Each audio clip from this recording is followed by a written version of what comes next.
Welcome back, Defenders. Jake here. Let's start with some good news today. The International Criminal Court has issued arrest warrants for Russia's Shoigu and Gerasimov.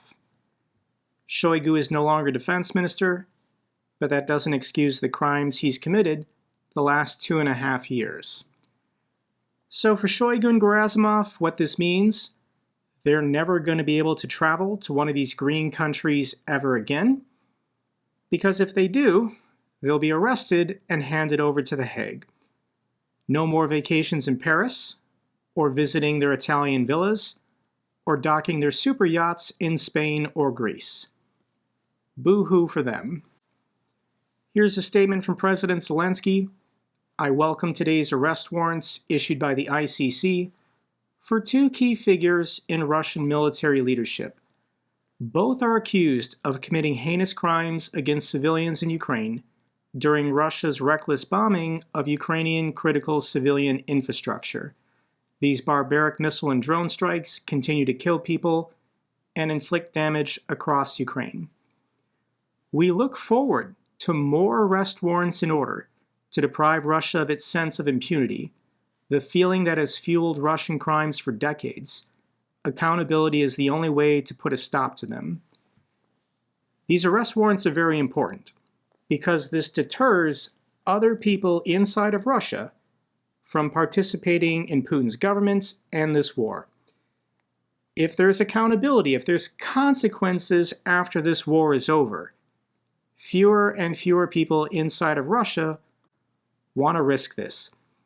If you're already a billionaire in Russia, you don't want to lose your ability to travel to Europe. Everyone in Russia loves Europe.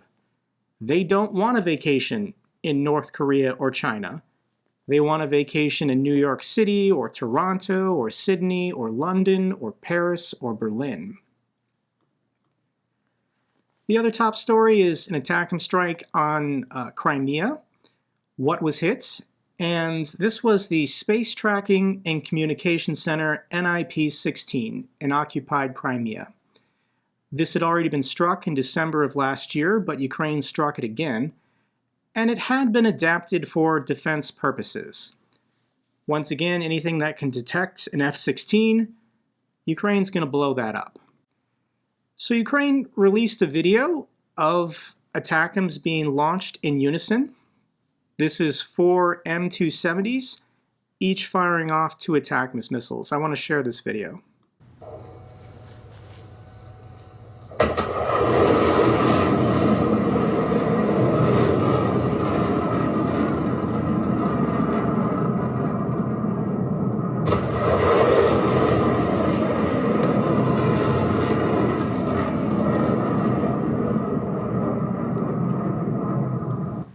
So that was 8 ATACMS missiles going somewhere.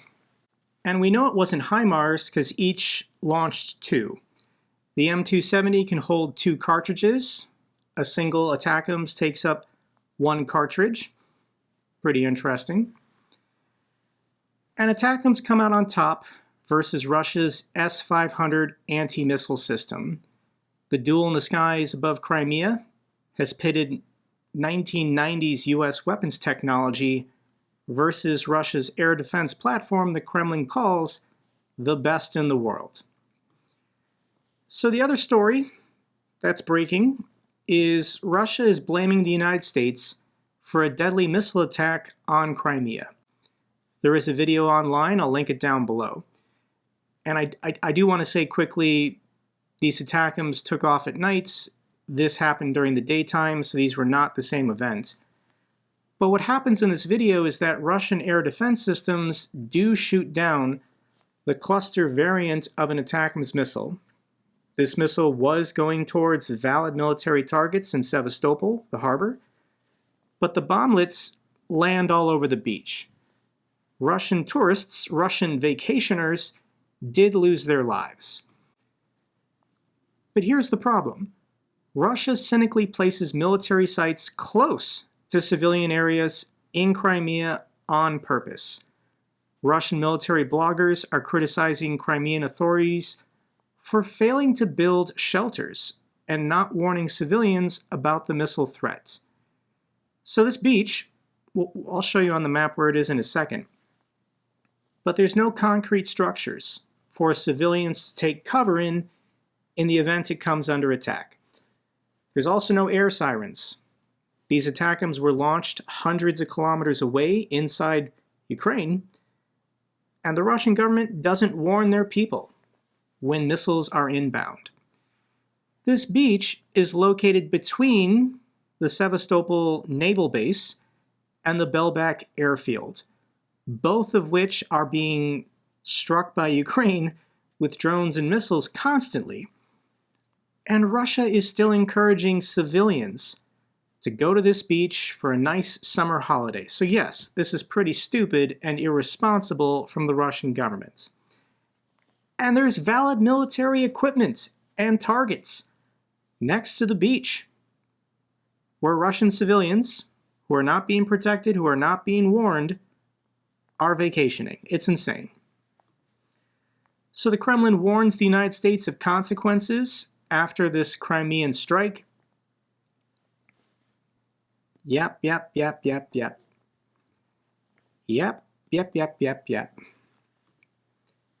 Russia's got serious internal problems. At least 20 dead after a church and synagogue attack in Russia's Dagestan. 20 people were killed in an Islamic terrorist attack in Dagestan, including 15 law enforcement officers. So Dagestan is located in southern Russia in the Caucasus along the Caspian Sea, and it's overwhelmingly majority Muslim. So if a church and a synagogue were targeted, you can connect the dots pretty easily what happened. I don't really want to talk about this. I don't think it has wider implications. Ukraine and the CIA and had nothing to do with this. These are obviously homegrown terrorists or ISIS sympathizers inside of Russia just committing terrorist attacks. There's videos, but there's not much I can say. I categorically condemn these attacks. I don't approve of ISIS targeting and killing civilians inside of Russia. This is abhorrent, but this is the level of violence that the Russian government wants of its people. But they want it directed at Ukraine, directed at the West. When this kind of violence is directed inside of Russia against Russians, well, that's a problem all of a sudden. I'm sure the people are confused. And as long as this war is going on, I don't think Russia is going to be able to stop these Islamic attacks. So what is the Russian government actually focused on? Blowing up schools inside of Ukraine. This picture is of Kharkiv's Boyko school. It was completely destroyed by a Russian gliding bomb. It was one of the few private schools still holding in-person classes. So Russia blew up the school. Thankfully, there were no children in the building at the time. It occurred on a Sunday. But this is what Russia is doing now. Also, there was a terrorist attack by Russia in Odessa. Russia has been targeting home repair stores, the equivalent of a Home Depot or a Lowe's. And they've been targeting supermarkets. So this warehouse was a storage site for a Ukrainian grocery store chain. And the Russians decided to dedicate an Iskander missile to blow it up. For a report on the ground, this is U.S. journalist Zarina Zabriskie. I want to share her report in its entirety. At 8 a.m., Odessa was hit with a ballistic missile. You see the smoke rising from the fire.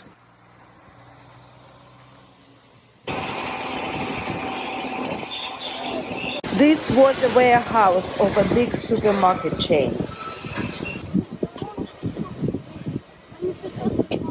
The air is filled with smoke.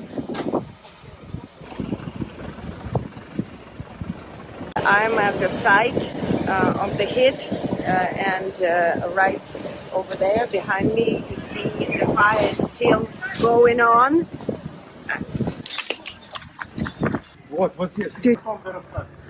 Everybody was ordered to go to the shelter. It's an air raid. There might be a double tap, which Russians do quite often.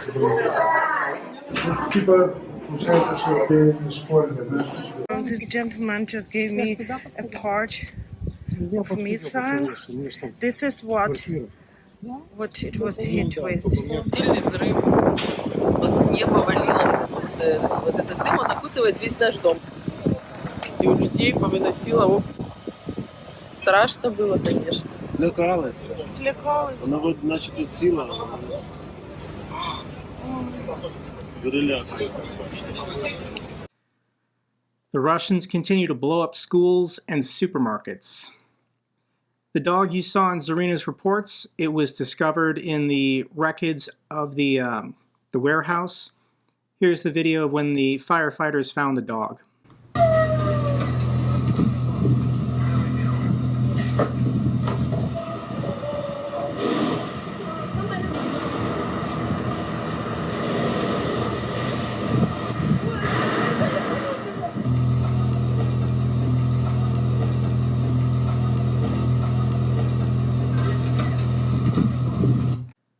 Russia must be defeated. Ukraine fires first HIMARS on Russia's Kursk region. An FSB facility was hit. Both of these HIMARS missiles were shot down during the terminal guidance, but the debris still scored a hit on an FSB facility, knocking out the power. Also in the Kursk region, a military equipment storage site was destroyed. This is the before and this is the after.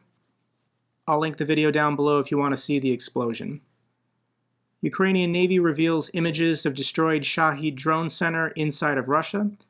This was in Krasnodar, but a Ukrainian drone successfully hit this facility, storing Shahid drones. Here's the before and there's the after. Ukraine strikes command post in Russian territory. This building right here is about to be destroyed, but this was a Russian command post in the Belgorod region. 2 killed in a fire at a US-sanctioned Moscow electronics research building. Once again, was this sabotage? Was this incompetence? This was a research institute in Moscow, and at least 9 people are dead. A fire broke out and people were trapped on the upper floors.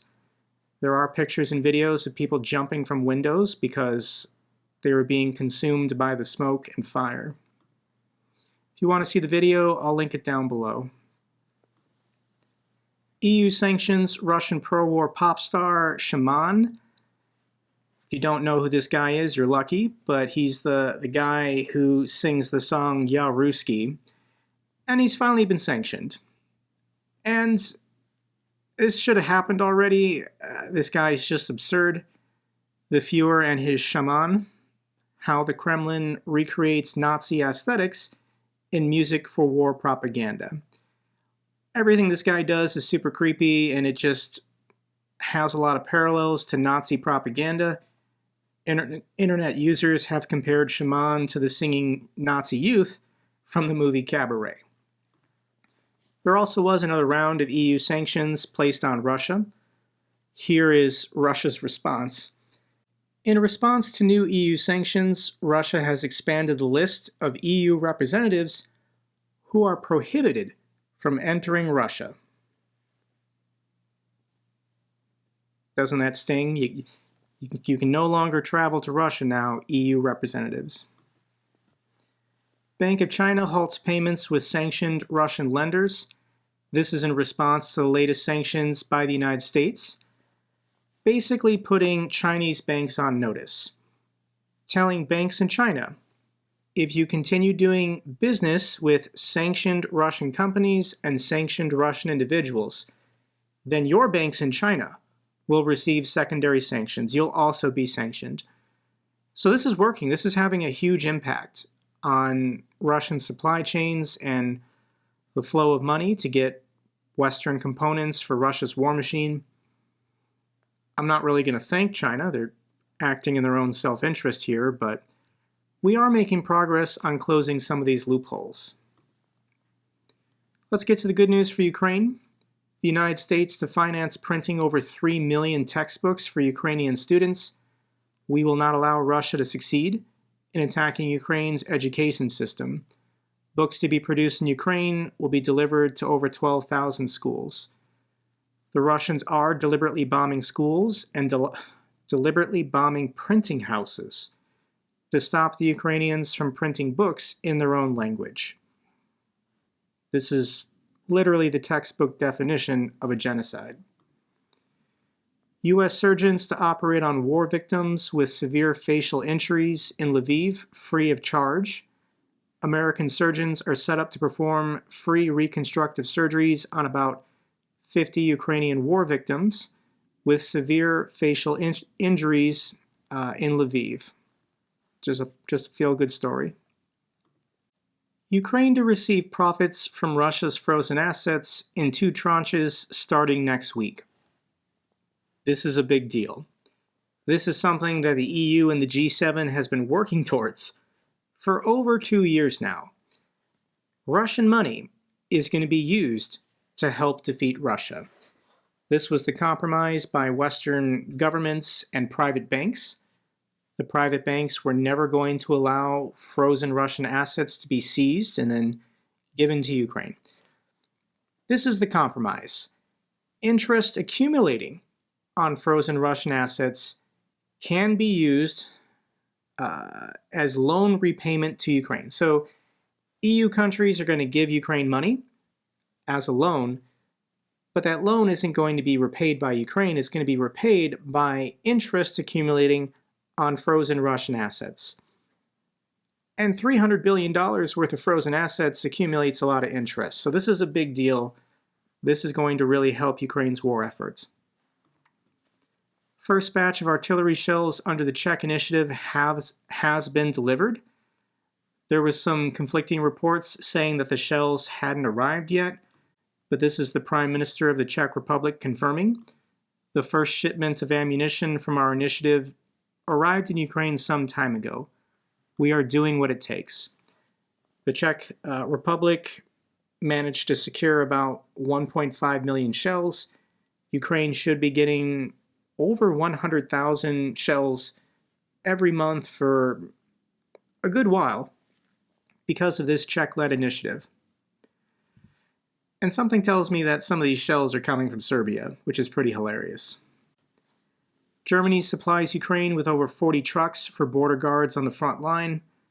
Thank you so much to the people of Germany. Final clip I have is from journalist Maria Avdiva. She said she got a rare opportunity to visit this elite drone unit during a reconnaissance mission. Their ability to spot details deep within Russian-occupied territory and navigate strikes is incredible. Ukraine's biggest challenge is the shortage of shells in order to hit what these guys detect. So let me share her report in its entirety. We have a rare possibility to work with the 14th unit of the Unmanned Forces of Ukraine, just newly founded, and the unique thing is that they are working very deep into Russian territory, watching and doing reconnaissance so that then Ukrainian artillery and Western supplied weapons can hit the targets they detect. The biggest issue is that Ukraine still does not have enough shells. So this means that even if the target is detected successfully, sometimes the artillery just has nothing to fire at it. So that's why Ukraine needs more. These guys know how important their work is. They know that they're the eyes in the skies protecting the boots on the ground. That's all for this update video. Glory to Ukraine, glory to the heroes. If you found this video informative, give me a thumbs up. Best way to support the channel. Comments and questions, let me know down below. I love hearing from you guys. Till the next video, keep defending the truth, keep defending democracy.